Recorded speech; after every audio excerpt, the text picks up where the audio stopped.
Hello साथियों, तो कैसे हैं आप लोग। दोस्तों आज का जो टॉपिक रहेगा दोस्तों साउंड यानी ध्वनि दोस्तों। तो इस चैप्टर से दोस्तों जितने भी क्वेश्चंस दोस्तों एग्जाम में पूछे गए, जैसे आरपीसी, यूपीएससी, बीपीएससी, जिसमें भी एसएससी वगैरह जिसमें भी जो क्वेश्चंस पूछा गया वो क्वेश्चंस को मैंने कलेक्ट किया दोस्तों, ताकि आप लोगों को पता चल सके कि कहाँ से क्वेश्चंस पूछा जाता है। तो वीडियो आपको अच्छा लगेगा जरूर। तो अच्छा लगेगा तो आपको पता ही है क्या करना है, चैनल को सबसे पहले सब्सक्राइब करना और बगल में जो बेल आइकन बटन है उसको जरूर दबाना दोस्तों। तो चलिए वीडियो को स्टार्ट करते हैं। वीडियो आपको जरूर पसंद आएगा, वीडियो पे बने रहे हमारे साथ। सबसे पहला क्वेश्चन दोस्तों, जब हम जल के नीचे जो सुराही भरने के लिए नीचे रखते हैं, तो जैसे जैसे सुराही भरते हैं वैसे वैसे विशेष प्रकार की ध्वनि सुनाई देती है। जैसे हम लोग सुराही जब भरते हैं तो विशेष यानी कि अनेक प्रकार की जो ध्वनि सुनाई देती है, ये किसके कारण होता है दोस्तों। ये क्वेश्चन जो आप देख रहे हैं वो आरपीसी का क्वेश्चन है, यानी कि आरपीसी में दोस्तों ये क्वेश्चन पूछा गया था। तो इसका जो आंसर है अनुनाद, उसके कारण दोस्तों अनेक अनेक प्रकार की आवाज हमें सुनाई देती है। दूसरा और एक बेस्ट क्वेश्चन है, तो यूपीएससी के द्वारा पूछा गया क्वेश्चन दोस्तों, ये हल्के में मत लेना इसको दोस्तों।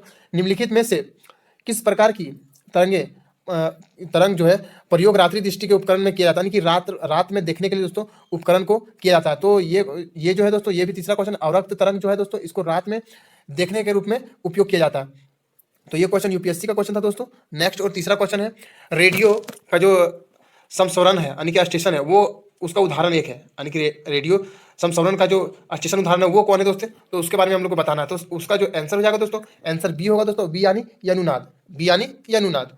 नेक्स्ट और चौथा क्वेश्चन दोस्तों, ध्वनि सॉरी दोस्तों ध्वनि ध्वनि के स्रोत व प्रवर्तित सतह, ध्वनि के स्रोत व प्रवर्तित सतह के बीच न्यूनतम दूरी कितनी होनी चाहिए जिससे प्रतिध्वनि स्पष्ट रूप से सुनाई दे सके। दोस्तों ये भी क्वेश्चन इंपॉर्टेंट क्वेश्चन है दोस्तों।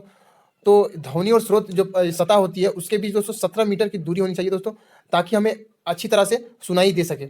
तो ये क्वेश्चन दोस्तों आप देख रहे हैं आरएएस में पूछा गया था और आरटीसी में पूछा गया था क्वेश्चन था। नेक्स्ट और पांचवा क्वेश्चन है, ध्वनि के किस लक्षण के कारण ध्वनि मोटी या पतली होती है, यानी कि किसके कारण दोस्तों ध्वनि हमें मोटी और पतली सुनाई देती है। तो ये दोस्तों हमें आपको तरत यानी कि पिच के वजह से दोस्तों हमें मोटी और पतली सुनाई देती है। तो ये क्वेश्चन दोस्तों कांस्टेबल का क्वेश्चन दोस्तों, कांस्टेबल में पूछा गया क्वेश्चन था। नेक्स्ट और छठा क्वेश्चन, अनुरान अनु जो रनन है वो अनुरणन काल जो है वो तथा हॉल के आयतन के बीच संबंध प्रतिपादन किया जाता है। ये बिहार पुलिस का क्वेश्चन है दोस्तों। तो ये दोस्तों अनुरानन तथा हॉल के आयतन के बीच संबंध का प्रतिपादन क्या है, तो दोस्तों ये बिहार पुलिस का क्वेश्चन दोस्तों। तो इसका जो आंसर हो जाएगा वो होगा सेबिन ने, यानी कि सेबिन दोस्तों ये जो प्रतिपादन किया था वो दोस्तों सेबिन ने किया था। नेक्स्ट और सातवां क्वेश्चन है, एक स्त्री की आवाज का जो है वो पुरुष की आवाज से अधिक तीक्ष्ण होती है, यह किसके कारण की सुरीली होती है। जैसे पुरुष की आवाज से जो लेडीज का आवाज है वो सुरीली होती है, तो ये किसके कारण होता है, तो ये दोस्तों ये होता है उच्चतर यानी कि ये जो भी होता है आवृत्ति के कारण होता है। तो ये क्वेश्चन दोस्तों आरबी में पूछा गया क्वेश्चन है दोस्तों, आरआरबी में पूछा गया क्वेश्चन है। नेक्स्ट और आठवां क्वेश्चन है, जब किसी स्थान पर 2 लाउड स्पीकर के साथ बजते हैं तो किसी स्थान पर विशेष बैठा स्रोत को इनकी ध्वनि सुनाई देती है, इसका कारण है। तो दोस्तों ये जो सुनाई देती है, तो ये दोस्तों व्यक्तिकरण के कारण जो है सुनाई देती है दोस्तों। ये एसएससी का क्वेश्चन है दोस्तों, किसका क्वेश्चन है, एसएससी का क्वेश्चन है। नेक्स्ट और 9वां क्वेश्चन, स्पष्ट प्रतिध्वनि सुनने के लिए प्रवर्तक जो तल है वह ध्वनि के जो स्रोत है वो दोस्तों उसके जो बीच की जो न्यूनतम दूरी होती है वो दोस्तों कितनी होनी चाहिए, तो वो दोस्तों 17 मीटर होनी चाहिए दोस्तों। ये क्वेश्चन दोबारा पूछा, यानी कि बीपीएससी में भी पूछा गया और इससे पहले भी पूछा गया था क्वेश्चन दोस्तों यूपीएससी में। तो ये भी क्वेश्चन इंपॉर्टेंट है। तो दूरी कितनी होनी चाहिए, 17 मीटर। नेक्स्ट और 10वां क्वेश्चन, स्टेथोस्कोप दोस्तों ध्वनि के किस सिद्धांत पर कार्य करता है। स्टेथोस्कोप दोस्तों ध्वनि के किस सिद्धांत पर काम करता है, तो ध्वनि के प्रवर्तन के सिद्धांत पर काम करता है। ये क्वेश्चन दोस्तों डिफेंस में पूछा गया क्वेश्चन दोस्तों, फोर्स में पूछा गया क्वेश्चन। नेक्स्ट और 11वां क्वेश्चन, ध्वनि तरंगे किसके कारण प्रतिध्वनि उत्पन्न करती है, तो ये दोस्तों प्रवर्तन के कारण जो है प्रतिध्वनि उत्पन्न करती है। नेक्स्ट और 12वां क्वेश्चन, लगभग 20% के ताप पर किस माध्यम में ध्वनि की गति अधिकतम होती है, तो ध्वनि की गति जो है अधिकतम होती है। ये आईएएस का क्वेश्चन है दोस्तों। लगभग 20 डिग्री सेल्सियस के ताप पर किस माध्यम में ध्वनि की गति अधिकतम होती है, तो किस माध्यम में ध्वनि की गति जो अधिकतम होती है, तो ये दोस्तों लोहा में दोस्तों ध्वनि की जो गति है वो अधिक होती है, यानी कि ऑप्शन डी। नेक्स्ट और 13वां क्वेश्चन, कीड़ों तथा हानि पहुंचाने वाले तत्वों को घर से दूर भागाने के लिए प्रयोग में जो कीड़ों तथा हानि पहुंचाने वाले तत्वों को घर से दूर भगाने के लिए प्रयोग में लाया जाता है।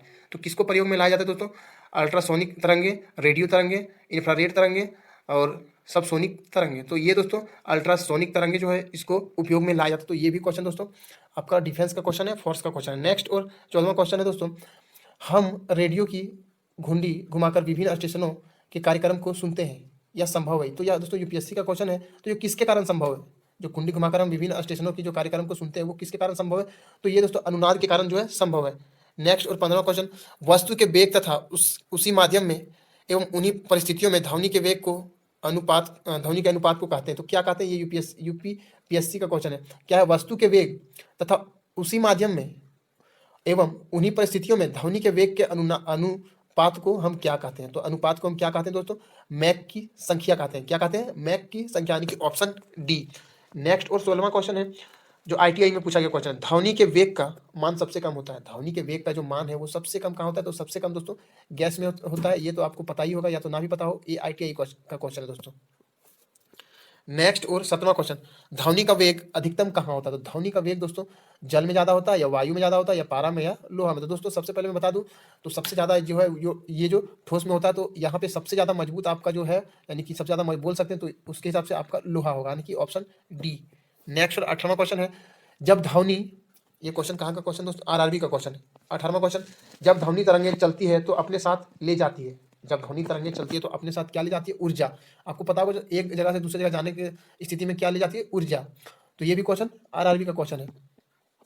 नेक्स्ट और 19वां क्वेश्चन, सबसे अधिक तीव्रता की ध्वनि उत्पन्न करता है, सबसे अधिक जो है तीव्रता की जो ध्वनि उत्पन्न करता है वो दोस्तों कौन करता है? तो वो दोस्तों बाघ। सबसे ज़्यादा जो यहाँ पे जो बंदर, गोरिल्ला और चिंपैंजी और बाघ, तो इनमें से सबसे ज़्यादा जो ध्वनि उत्पन्न करता है तो वो कौन करता है? तो वो बाघ करता है। नेक्स्ट और 20वां क्वेश्चन, सर्व परिसर में ध्वनि तरंगों की जो आवृत्ति होती है वो क्या होती है? तो वो कितना से कितना हर्ट्ज के बीच होता है? जैसे कि इसका क्या बोल रहा है, सर्व जो परिसर में जो ध्वनि की तरंगे हैं वो दोस्तों उसकी जो आवृत्ति होती है वो क्या होती है? तो ये आरआरबी का क्वेश्चन है दोस्तों। तो ये जो इसकी जो हर्ट्ज में आप इसको बोल सकते हैं 20 हर्ट्ज से 20,000 हर्ट्ज के बीच, और ध्वनि का जो ऐसा ही मात्रा का वो दोस्तों हर्ट्ज होता है। तो वीडियो आपको कैसी लगी, और ये जितने भी क्वेश्चंस आप देखें दोस्तों ये कहीं ना कहीं पूछा गया क्वेश्चन है दोस्तों। वीडियो आपको पसंद आई होगी, और पसंद आई है तो आपको पता ही हो चैनल को क्या करना है, सब्सक्राइब करना है, और वीडियो हो सके तो शेयर करें अपने दोस्तों के पास, क्योंकि दोस्तों उनको भी पता चल सके कि यहाँ से किन किन टॉपिकों से क्वेश्चंस बनते हैं। तो वीडियो आपको पसंद आई तो लाइक कर दो, चैनल पे नहीं तो सब्सक्राइब कर लो। जय हिंद, जय भारत, वंदे मातरम।